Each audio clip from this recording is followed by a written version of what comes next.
If you make it to the NBA, you're now a part of rarefied air.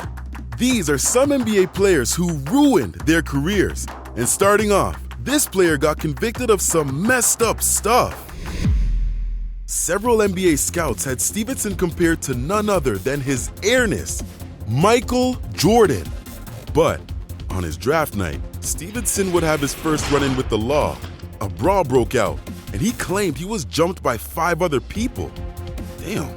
But unfortunately, on June 19th of 2001, Stevenson was arrested for statutory rape of a 14-year-old and would have the case dropped down to a misdemeanor, a light sentence given the fact that he was facing a possible 3-year prison sentence. But due to all these off-court issues, he never really had the chance to maximize all that potential. And another player that had plenty of potential, Javaris Crittenton. And in the summer of 2007, things didn't go as planned and took a dark turn. See, Crittenton only played 22 games for the Lakers. A damn shame, because he was traded to Memphis during his rookie year. It was enough time for him to join one of the most well-known gangs in Los Angeles while playing for a franchise like the Lakers. And after bouncing around for 3 seasons, Crittenton and teammate Gilbert Arenas were involved in a locker room confrontation involving guns. Where was security during all this? Former Washington Wizards teammate Caron Butler said, "You never know, and that's the crazy thing about it." When questioned if there was going to be a trigger pulled in the incident between Crittenton and Arenas, Crittenton and Arenas were suspended for the rest of the season by NBA Commissioner David Stern and went on to never play for another NBA franchise ever again. But this player did end up staying in the league a little while longer. When this man got hot, no one, and I mean no one, could cool him down. Gilbert Arenas shot 3-pointers like they were free throws. It was reported that Arenas had admitted to storing unloaded firearms in his locker at Capital One Arena. And on January 1st, 2010, it was also reported that Arenas and teammate Jarvis Crittenton had unloaded guns in the Wizards' locker room during a Christmas Eve argument regarding gambling debts. The DC Metropolitan Police and the U.S. Attorney's Office began investigating. And on January 6, 2010, Arenas' 28th birthday, the NBA suspended him indefinitely without pay.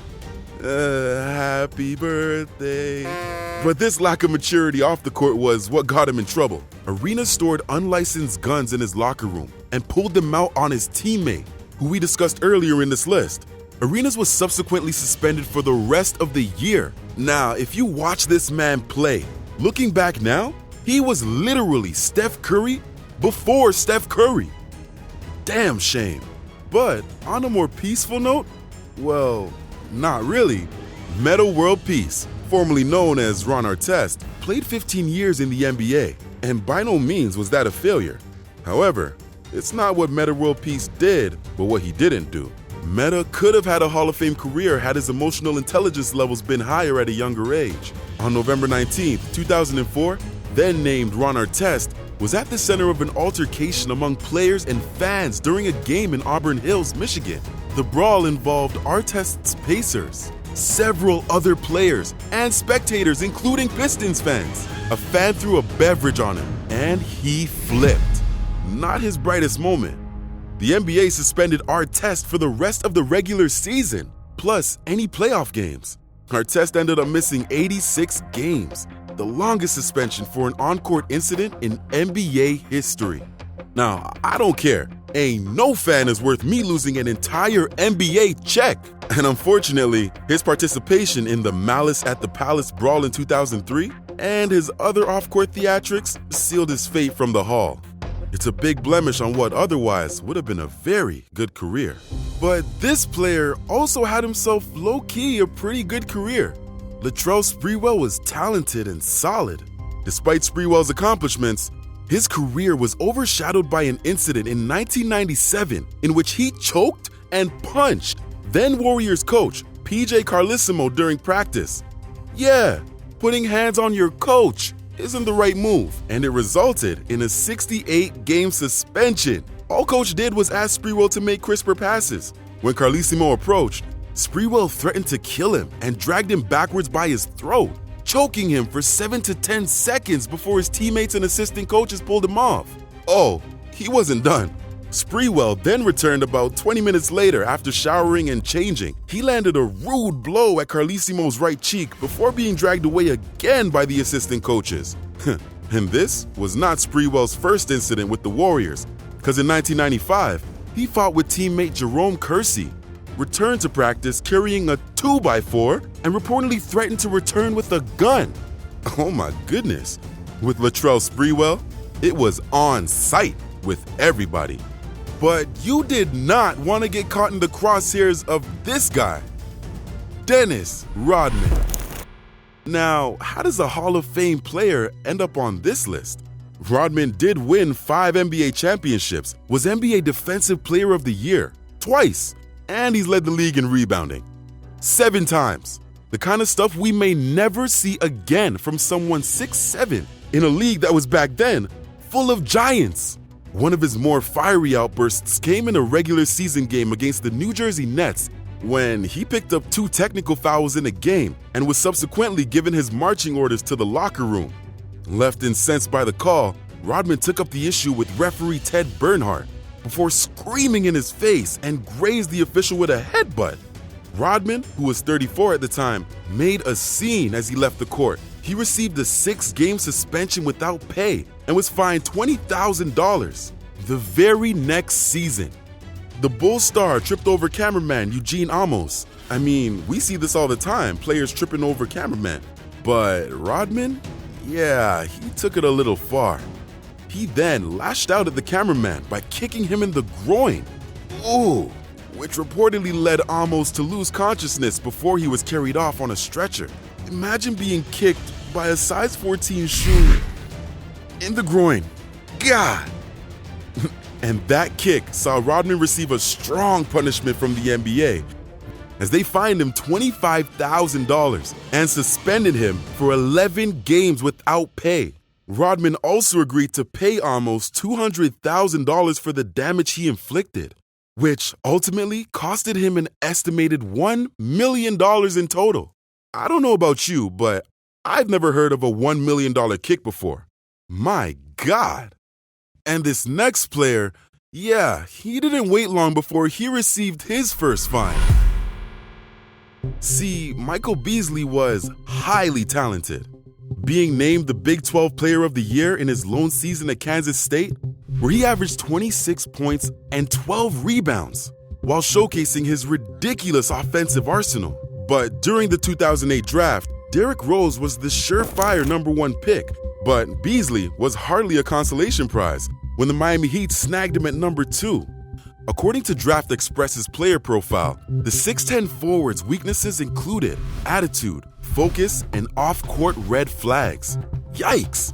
Apparently, not one to waste time, Beasley ran afoul of NBA policy at the first official opportunity to do so.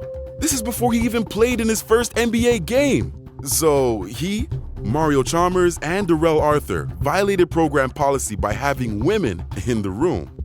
Hotel workers also detected the odor of marijuana and were only there in the first place because the smoke alarm went off at approximately 2 a.m. Shake my damn head. The Minnesota Timberwolves were banking on a new environment bringing the best out of Beasley. So they traded for him in July of 2010. And despite all his natural gifts, Beasley was just never able to stay away from off-court antics and stick on an NBA roster. However, this next player took the antics a bit far after losing in the 1996 finals, appearing to just have given up. Basketball in the 1990s had plenty of stars, but what if I told you during the mid-1990s, one of the most exciting players to watch was a player by the name Shawn Kemp. Shawn Kemp didn't like the long-term contract that he signed with the Sonics, so he wanted to restructure his contract.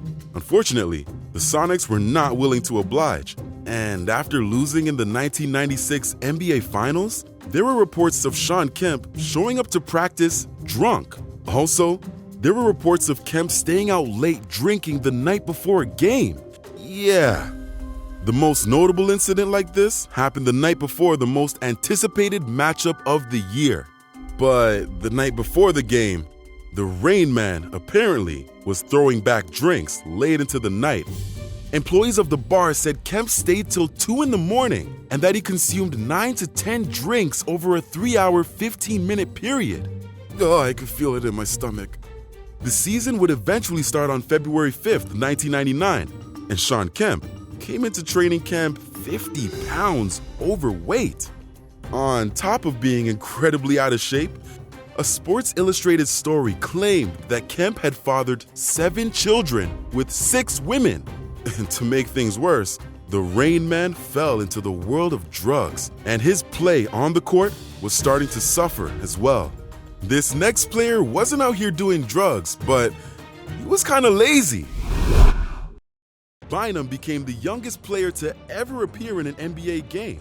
The young center, despite numerous injuries, developed into one of the best centers in the league. See, Bynum tried to step into Shaq's shoes, but Kobe wasn't impressed with his work ethic. And eventually, the Lakers decided to trade him to the Philadelphia 76ers. Quick shout out to Afro Bynum. But his lack of determination and respect for the game cost him a couple of suspensions. And he was eventually out of the league by the age of 26. One can only imagine if he had stayed healthy. Bynum was young when his career ended, but this next player, his career ended before it even started. Now, this is a name that many of today's NBA fans aren't familiar with, but back in 1986, Len Bias was thought to be the next Michael Jordan.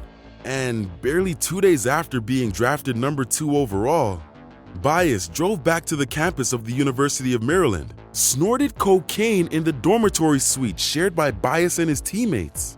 Bias reportedly had a seizure. All attempts by the emergency medical team to restart his heart and breathing were unsuccessful. Bias was pronounced dead at 8:55 a.m. Bias was a lethal weapon offensively and really had no weaknesses to his game. And sadly, the world would never know how good Bias could have been if he had put on an NBA jersey. And that's the end of the video. It goes to show that even if you make it to the NBA, you still got to put a lot of work in to stay there. If you made it to the end of the video, don't forget to leave a like and hit the subscribe button, because we're coming with NBA videos every week.